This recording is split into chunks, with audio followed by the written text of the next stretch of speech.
Hi hello welcome back to my channel Aval vlogs. எல்லாரும் நல்லா இருக்கீங்களா? நம்ம சேனலை இப்போ தான் ஃபஸ்ட் டைம் பார்க்குறீங்கன்னா மறக்காமல் சப்ஸ்கிரைப் பண்ணிடுங்க. ஆல்ரெடி சப்ஸ்கிரைப் பண்ணவங்க வீடியோ பார்க்குறீங்கன்னா வீடியோவுக்கு லைக் போட மறந்துடாதீங்க. இந்த வீடியோ ஃபுல்லாக எதை பற்றி இருக்க போகுதுன்னு பார்த்தீங்கன்னா, நான் ரீசெண்டாக அமராவதி க்ரொக்கடைல் ஃபார்ம் போயிருந்தேன். இது எங்கே லொக்கேட் ஆகிருக்குன்னா உடுமல்பேட்டில். அங்கே எனக்கு பிடிச்ச ஒரு சில இதை தான் எடுத்து வீடியோவாக போட்டிருக்கேன். ஹோப் உங்களுக்கும் பிடிக்கும்னு நினைக்கிறேங்க. நாங்கள் தாராபுரம்லேருந்து போனனால எங்களுக்கு ஒரு 45 மினிட்ஸ் to 1 hour தான் ஆச்சு. நான் இதுக்கு முன்னாடி அப்லோட் பண்ணியிருந்த ஷார்ட்ஸ்லலாம் சொல்லியிருப்பேங்க, எனக்கு ஒரு பொண்ணு இருக்காங்கன்னு. பேர் யுவமகிழினி. இப்போது 10 months ஆகுது. பட் நான் அவங்கள ராசாத்தின்னு தான் சொல்லியிருப்பேன். குழந்தைங்க வளர வளர அவங்களுக்கு அவுட் சைட் எக்ஸ்போஷர் ரொம்பவே தேவைப்படுதுங்க. இந்த மாதிரி ஏதாச்சும் ஒரு இடத்துக்கு நம்ம கூப்பிட்டு போனால் அவங்களும் சந்தோஷமாக இருப்பாங்க, நமக்கும் கொஞ்சம் ஸ்ட்ரெஸ் ஃப்ரீயாக இருக்கும்னு நினைக்கிறேன். க்ரொக்கடைல்ஸ் எல்லாமே வெயிலுக்கு சூடு தாங்க முடியாமல் தண்ணிக்குள்ளேருந்து எழுந்து வந்து அமைதியாக படுத்துட்டு தான் இருந்துச்சு.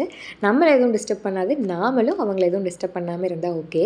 இங்கே ஃபுல்லாகவே பார்த்திங்கன்னா க்ரொக்கடைல்ஸ் மட்டும்தான் இருக்கும். அப்புறம் ஒரு சில அனிமல்ஸோட ஸ்கல்ப்சர்ஸ் மட்டும் வச்சுருப்பாங்க.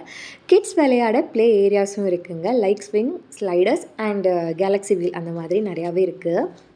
க்ரொக்கடைல்ஸை எல்லாமே ஏஜ் வைஸாக கேட்டகரைஸும் பண்ணி வச்சுருப்பாங்க, நமக்கு பார்க்குறதுக்கு வசதியாக இருக்கணுங்கிறதுக்காக. இடம் ரொம்பவே சைலண்ட் அண்ட் பீஸ்ஃபுல்லாக தான் இருக்கும். சண்டே டைம்லலாம் எங்கடா வெளியே போகிறதுன்னு யோசிச்சுட்ருக்கவங்களுக்கு இது ஒரு நல்ல இடம் தான் குழந்தைங்கள கூட்டிகிட்டு போகிறதுக்கு. நானும் தனித்தனியாக போய் ஒன்று ஒன்றா பார்த்துட்டே இருந்தேன். இது எவ்வளோ பெருசு இருக்குது, அது எவ்வளோ பெருசு இருக்குதுன்னு எப்படியோ கண்டுபிடிச்சிட்டேன்.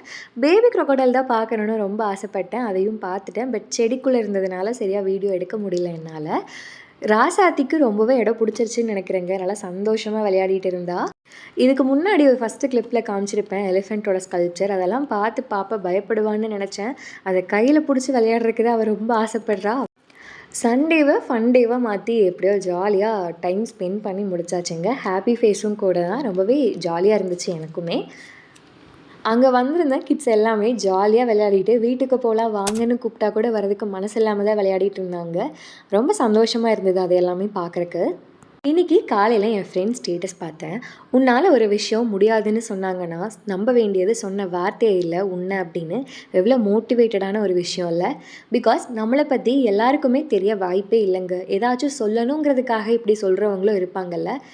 நம்மளை நாம தாங்க ஃபஸ்ட்டு நம்பணும். அதுக்கப்புறம் தான் நம்ம கூட இருக்க அம்மா, அப்பா, ஹஸ்பண்ட், ஃப்ரெண்ட்ஸ், ஃபேமிலி எல்லாருமே. So love your self, trust your self. Self love ரொம்பவே முக்கியங்க. வாழ்க்கை ஒரு வட்டம், நம்ம லைஃப் எப்படி மாறும்னு சொல்லவே முடியாது. இந்த மாதிரி ஒரு சிலர் பேசுகிறதெல்லாம் காதில் கூட வாங்கிக்காமல் go with flow and go with smile. Video பிடிச்சிருந்தா மறக்காமல் லைக் பண்ணுங்கள். உங்களுக்கு தெரிஞ்ச யாருக்காச்சும் ஷேர் பண்ணுங்கள். தேங்க்ஸ் ஃபார் வாட்சிங்.